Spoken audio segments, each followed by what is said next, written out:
Hi friends, బాగున్నారా? మీరు ఎంత బాగుంటారని కోరుకుంటాను. ఈరోజు మన ఛానల్లో క్యారెట్ గులాబ్ జామ్ చేసుకుంటాను. దానికి కావాల్సిన పదార్థాలు: క్యారెట్ తీసుకున్నాం, ముందుగా ఇవన్నీ కడిగి శుభ్రం చేసి పెట్టుకున్నాం. దీని మీద ఉన్న ఇదంతా సివ్ వేసుకోవాలి. ఈ విధంగా సివ్ వేసుకోవాలి. ఈ విధంగా అంతా సివ్ వేసుకోవాలి. సివ్ వేసిన తర్వాత ఇది ఎందుకు సివ్ ఏమంటే ఈ విధంగా ఇదంతా సివ్వకపోతే తీసుకుంటుంది. దీంట్లో ఐస్గా మనం చీట్ చేసినప్పుడు గరగర అంటుంటుంది, అందుకని సివ్ వేసాము. ఇట్లా కట్ చేసేసుకోవాలి.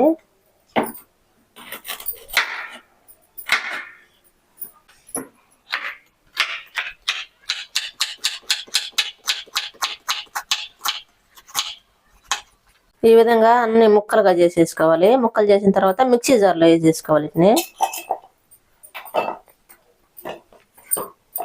ఇవి మిక్సీ పట్టుకోవాలి. బాగా మెత్తగా పొడిలాగా చేసుకోవాలి. ఈ విధంగా మిక్సీ పట్టుకోవాలి. ఇది బాగా మెత్తగా రావాలంటే కొన్ని పాలు వేసుకొని మళ్ళీ మిక్సీ పట్టుకోవాలి. ఈ విధంగా మిక్సీ పట్టుకోవాలి.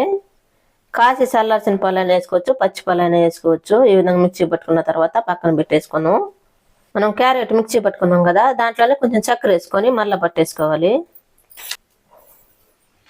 ఒకసారి మళ్ళీ మిక్సీ పట్టుకోవాలి. ఈ విధంగా మిక్సీ పట్టుకోవాలి.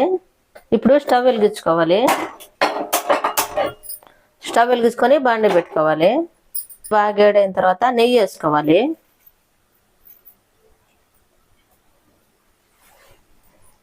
ఇప్పుడు మనం ముందుగా మిక్సీ పట్టాం కదా క్యారెట్, అది వేసేసుకోవాలి. మనం నెయ్యిలో పోసాం కదా, మొత్తం కలిపి వేసుకుంటా ఉడికించుకోవాలి. దీన్ని మనకి క్యారెట్ ఉడికేటప్పుడే ఉప్మా రవ్వ వేసుకోవాలి.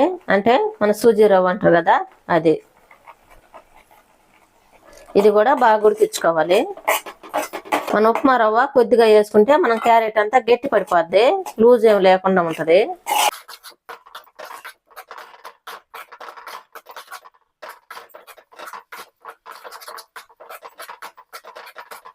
ఇది ఈ విధంగా బాగా ముద్ద అయిన తర్వాత స్టవ్ ఆపేసుకోవాలి. స్టవ్ ఆపేసుకొని ప్లేట్లో తీసేసుకోవాలి. ఇది చల్లారి పెట్టుకోవాలి.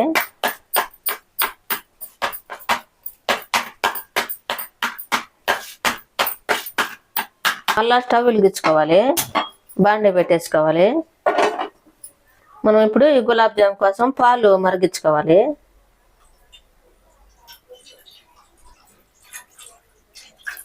పాలు ఈ విధంగా పొంగు వచ్చేటట్టు మరగాలి. మరిగిన తర్వాత మనం ముందుగా కస్టర్డ్ పౌడర్ తీసుకొని దాన్ని నీళ్ళలో కలిపి పోసుకోవాలి, గడ్డలేం లేకుండా చేసుకొని.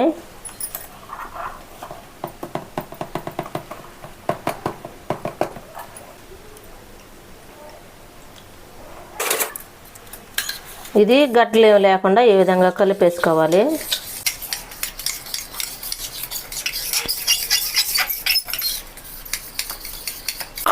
పాలు మరుగుతూ ఉన్నాయి కదా, బాగా మరిగిన తర్వాత ఈ పొడి కూడా వేసుకొని నీళ్లు పోసుకొని కలుపుకోవాలి.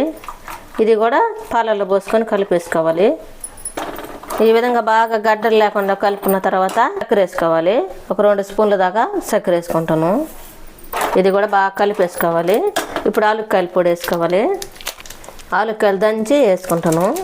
ఈ విధంగా దంచి వేసుకోవాలి.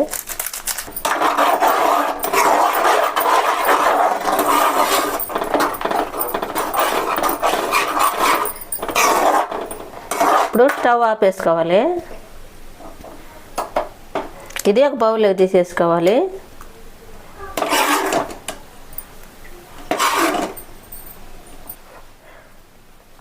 మనం క్యారెట్ ఉడికించి పక్కన పెట్టుకున్నాం కదా, ఈ చిన్న ఉండలాగా చేసేసుకొని దీంట్లో వేసేసుకోవాలి.